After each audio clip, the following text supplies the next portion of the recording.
My name's Ashwin Kamlani. I'm the co-founder and CEO of JUICER. I started my career back in 1998 with Accenture in New York City, and then I went to PricewaterhouseCoopers. So all in all, 3 years in consulting in the New York City area around large ERP technology implementations and e-commerce. That was really when the height of the e-commerce boom was happening. And although it was interesting, I didn't really love bouncing around through all these different verticals like pharmaceuticals and banking and electronics. And I decided that my passion was really in hospitality. So I applied to the Cornell Hotel School, went to the master's program there, and I do speak Spanish because it was one of my majors in college. So I ended up getting an internship with the largest Spanish hotel company in the world called Melia Hotels and Resorts, which happens to be based in a paradise called Mallorca in Spain. They also have offices in Miami. But the interesting thing is that 1 week into my 2 year master's program at Cornell, September 11th happened because this was 2001. And so the entire hotel industry and travel industries were in chaos, which was a very interesting time to get into the space because that's when e-commerce really started to flourish in the hotel and travel space. So I had the unique opportunity to combine all of my strengths with my Spanish language, my tech background, and the hotel education, and started out as the director of e-commerce for this large chain, learning all about how Expedia and Orbitz and Travelocity were entering the space quite aggressively, charging very high commissions, not sharing customer data with hotels, and creating a lot of operational and technical complexity.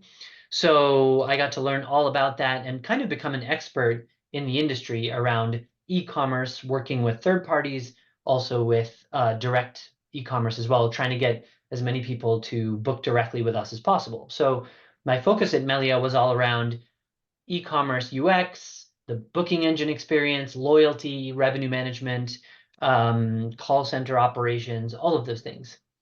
So I did that for quite a while and then realized that, hey, this is something that a lot of hotel companies probably want to excel at. So I started my own company called Regatta Travel Solutions. The main purpose of Regatta Travel Solutions was to provide hotels with a direct booking engine for their hotel websites so that when a consumer was shopping around for a hotel website and they were comparing Expedia, Orbitz, Travelocity, and the hotel website, that through the offering of additional flexibility and attractive options, the hotel had an advantage to convert that customer directly versus through a third party. So that business did quite well. And I sold that company in 2016. I worked for the acquiring company for about 5 years and then reconnected with Drew Patterson, my co-founder here at JUICER. So that's a bit about my background.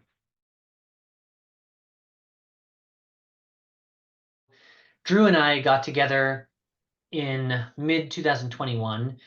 Drew has an amazing background. He was one of the founding team members at Kayak. He was there until they exited to Priceline. He also founded and sold several other successful companies like JetSetter, Room 77, Transparent. These are all very well-known companies in the travel and hospitality space. And he called me up and said, hey, I'm looking at the restaurant industry, and it seems to me that the restaurant industry is going through a very similar evolution to what we saw in hotels 20 years ago. So it's not Expedia, Orbitz, Travelocity, but it's Uber, Grubhub, and DoorDash, charging them 25% commissions, not sharing customer data, and creating an overwhelming ecosystem of complexity operationally and technologically. And hey, you and I know a thing or two about that. Why don't we start a company to help restaurants through this difficult period post-COVID? And I took me about 24 hours before I said, yeah, that's a great idea. Let's do that.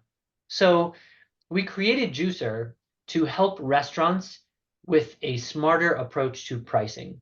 When we were out there talking to restaurants about what their biggest pain points were, it was clear that pricing was something that was quite primitive. It was still being done in an analog environment. And so there was a lot of shoot from the hip decision making happening and no data being used to determine what the right price was or to test later whether that was the right decision. So we thought, well, there are many other industries, including hotels, that have used data and algorithms to help determine the optimal prices. Let's help restaurants figure out the optimal price for each menu item, for each location, for each channel at any given time. And so that was really the objective when we started Juicer, and that's what we've been squarely focused on. Now, through our work with restaurants and helping them determine the optimal price, we also realize that it's important to benchmark them against other restaurants because that's not data that's readily available in the industry. Even though in the hotel space, that's par for the course, that doesn't exist in restaurants. And so we've built that as well.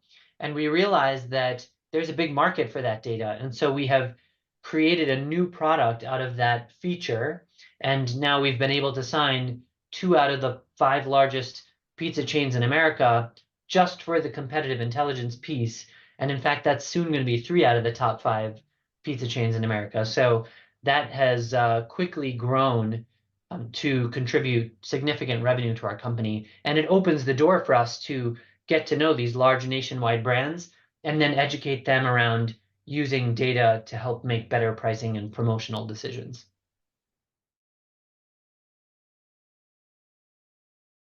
Vision for Juicer is to create an e-commerce and digital sales optimization company for restaurants. So as I've described, we started with data-driven pricing, and earlier than we thought, perhaps we've branched out into a competitive intelligence solution, which really complements the pricing solution quite well. But there are already other significant gaps that we've identified in the restaurant space. As an example, last year, the big topic on everybody's mind was inflation. And restaurants were really concerned that inflation was driving up their cost. And therefore, when raising prices, they needed to use data to determine how much to raise prices. In the second half of last year, that shifted because the consumers started to get more sensitive toward price, sales started to soften, and the latest headlines we've seen out of companies like McDonald's and even Chili's has shown that consumers have started to pull back on spend. And so now the fear and anxiety around the restaurant industry is, wait, I don't want to lose market share, and maybe now I'm too expensive. What do I do about that? Maybe I should be putting promotions or deals out into the market. Well, earlier I would just guess, but now maybe I should use data to figure out what's the right offer and then use data to determine was that the right offer. So which items should I be offering at what times, through which channels, to which consumers? Those are all questions that restaurants have never before been able to answer with data, and we're stepping up to answer that. Now, the next logical question will be, great, well, now I know what I should be offering. Where do I offer that? Should I spend money to advertise that? Should it be in Uber? Should it be in DoorDash? Where should I offer it and where should I advertise during which hours? And so, there's so many things that we know from the hotel industry because this isn't our first rodeo. We've done this for 20 years in a parallel industry. So our vision is to create this e-commerce and digital sales optimization company, and we can see exactly the roadmap to get there, and we're just following that blueprint.